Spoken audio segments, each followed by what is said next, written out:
Selamat datang kembali di pembahasan kita. Pernah nggak sih Anda diminta bikin strategi buat target yang wow, ambisius banget. Terus Anda bingung gitu. Aduh, mulai dari mana ya? Kayak berharap ada tombol ajaib gitu buat bikin rencana. Haha, iya banget. Itu umum banget kok. Nah, ini persis kayak dilema yang dihadapi tokoh namanya Caroline di bab 1 buku Richard Rumelt, The Crooks. Itu sumber kita hari ini. Betul, buku yang menarik banget ini. Hari ini kita bakal coba gali intisari bab itu. Penting banget nih, soalnya bedain antara ya sekedar bikin rencana buat capai target sama proses menciptakan strategi yang beneran efektif. Beda ya ternyata, jauh malah. Iya kan? Jadi misi kita hari ini biar kita sama-sama paham kenapa sih ngejar target doang itu kadang keliru. Dan apa pendekatan yang lebih mendasar gitu buat hadapi tantangan strategis. Berguna banget buat Anda yang lagi pusing sama situasi kompleks. Yuk kita bedah dilema Caroline ini. Siap? Oke, jadi si Caroline ini dia manajer divisi. CEO barunya minta dia bikin strategi. Targetnya, pertumbuhan laba 15% per tahun. Wow, angka yang nggak main-main ya. Banget, targetnya jelas. Tapi Caroline ini, aduh, bingung dia gimana caranya. Dia kayak berharap ada semacam alat atau template gitu, tinggal isi, beres. Kayak nyari kalkulator strategi gitu kali ya. Persis, nah di situ tuh letak masalahnya. Umum banget ini terjadi. Pendekatan Caroline dan juga bosnya ya, itu terlalu fokus ke hasil, ke targetnya. Mereka nggak bener-bener ngulik dulu, apa sih tantangan sebenarnya? Atau peluang unik yang ada. Kayak loncat ke kesimpulan gitu. Jadi langsung ke solusi tanpa paham masalahnya ya? Bisa dibilang gitu. Kayak yang dikutip dari Gary Hamel di buku ini juga, banyak perusahaan punya proses bikin rencana. Tapi ya itu, proses itu belum tentu menghasilkan strategi. Ada kayak kekosongan teori lah soal gimana menciptakan strategi dari awal. Menarik nih. Sering ketukar emang ya, rencana sama strategi. Jadi menurut Rumelt nih, apa aja sih yang bukan strategi? Biar kita nggak salah kaprah lagi. Oke, ini penting dicatat. Menurut Rumelt, strategi itu bukan sekedar pertama milih dari daftar opsi yang udah ada. Kayak soal pilihan ganda gitu, bukan. Oke. Kedua, strategi itu bukan ngejar satu tujuan aja secara membabi buta. Itu namanya monomania. Fokus buta, malah ngorbanin hal penting lain. Iya, iya. Dan ketiga, nah ini yang paling sering nih kayaknya. Strategi itu bukan sekedar nentuin target kinerja makin tinggi, terus dorong orang buat capai itu. Wah, itu sering banget kedengeran. Pokoknya target naik 20% tahun ini. Gitu kan. Nah, itu asumsinya bahaya. Seolah-olah caranya udah pasti ada, tinggal digenjot aja lebih keras, padahal belum tentu kan? Bener banget. Itu poin ketiga ngena banget sih. Terus, kalau itu bukan strategi, lantas apa dong inti strategi yang efektif menurut Rumelt? Nah, ini dia intinya. Strategi yang bagus itu, menurut Rumelt, dibangun dari 3 langkah kunci. 3 pilar lah. Pertama, diagnosis. Maksudnya, benar-benar usaha pahami situasi. Jujur gitu. Tanya, apa sih yang sebenarnya lagi terjadi di sini? Oke, diagnosis dulu, paham situasi. Kedua, menemukan crux, titik krusial. Ini artinya kita identifikasi inti tantangan yang paling penting dan yang paling mungkin kita atasi pakai sumber daya yang kita punya. Crux, inti yang penting dan bisa diatasi ya. Betul. Dan yang ketiga, baru tindakan koheren. Rancang serangkaian aksi yang nyambung, saling dukung, buat ngadepin si crux tadi. Jadi ini soal hadapi realita, bukan cuma daftar mimpi.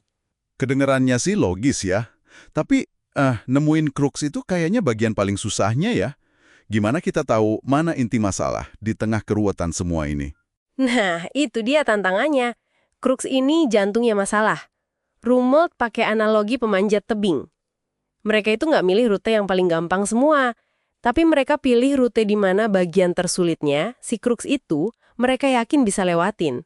Nah, strategi itu soal fokusin energi kita yang terbatas ke titik ungkit terbesar itu. Perlu penilaian tajam memang. Oke. Jadi kalau balik ke Caroline tadi, daripada dia pusing nyari kalkulator strategi, langkah pertamanya harusnya dia diagnosis dulu ya. Cari tahu kenapa sih pertumbuhan 15% itu susah dicapai sekarang. Di mana cruxnya? Tepat sekali. Mungkin masalahnya di produknya, pasarnya, kemampuan internal timnya, atau jangan-jangan kompetitornya. Tanpa diagnosis itu, ya target 15% cuma angka di kertas. Angan-angan aja ya? Iya. Sumber ini juga nekenin, strategi itu bukan daftar semua ambisi kita loh. Ambisi penting sih buat dorongan awal. Tapi strategi itu lahir dari pergulatan sama kenyataan. Tantangan, sumber daya terbatas, persaingan. Strategi itu maksa kita milih, ambisi mana sih yang paling relevan sekarang? Dan bisa dikejar. Contohnya aja, dulu GE pengen jadi raksasa software kan? Sekarang udah nggak lagi. Atau Gap, dulu pengen jadi raja denim dunia. Sekarang fokusnya mungkin beda, bertahan hidup misalnya. Realitas berubah soalnya.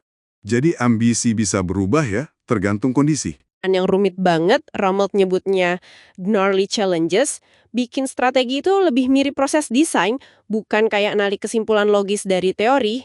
Desain ya? Maksudnya gimana tuh? Ya, nggak ada formula pastinya gitu. Butuh wawasan, intuisi, penilaian mendalam, kreativitas juga buat ngerancang jalan ke depan. Nggak bisa cuma nerapin framework standar terus berharap berhasil. Butuh seni juga ya berarti ya? Ada contoh lagi nggak biar lebih kebayang? Ada. Sumber ini ninggung Netflix tahun 2018. Waktu itu kan mereka mau kehilangan konten populer kayak Friends, The Office, barengan sama munculnya pesaing kuat kayak Disney+. Oh iya, ingat banget masa itu. Nah, Netflix nggak bisa cuma, oke, target pelanggan baru sekian juta, nggak cukup. Mereka harus diagnosis dulu ancaman ini, terus nemuin cruxnya apa. Mungkin soal gimana nahan pelanggan tanpa konten lisensi itu. Atau gimana lawan raksasa media baru. Baru dari situ mereka bikin tindakan koheren. Misalnya, yaitu investasi gede-gedean di konten original Netflix. Oke, jadi kelihatan banget ya bedanya. Nah, buat Anda yang dengerin nih, kenapa sih pemahaman ini penting? Apa relevansinya buat kerjaan atau tantangan Anda sehari-hari? Penting banget. Biar energi Anda nggak habis sia-sia. Daripada frustrasi ngejar target yang rasanya mustahil, tapi nggak tahu akar masalahnya di mana, mending mulai dari diagnosis yang jujur. Fokusin usaha buat nemuin si crux tadi. Titik ungkit di mana tindakan Anda bakal ngasih dampak paling besar. Ini soal kerja lebih cerdas lah, bukan cuma lebih keras. Kerja lebih cerdas, bukan cuma lebih keras. Suka banget. Jadi, intisari utamanya dari bab ini apa dong?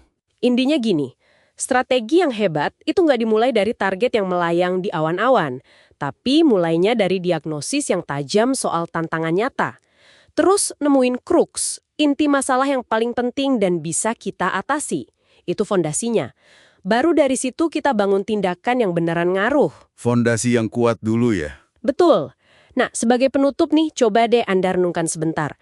Dalam tantangan terbesar yang lagi Anda hadapi sekarang ini, udah bener-bener belum sih Anda luangin waktu buat mendiagnosis situasinya secara mendalam? Atau jangan-jangan fokusnya masih ke target akhir melulu? Dan pertanyaan kuncinya, kira-kira di mana ya letak kruksnya? Titik krusial yang paling genting, tapi juga paling mungkin Anda taklukkan pakai sumber daya yang ada sekarang. Coba direnungkan.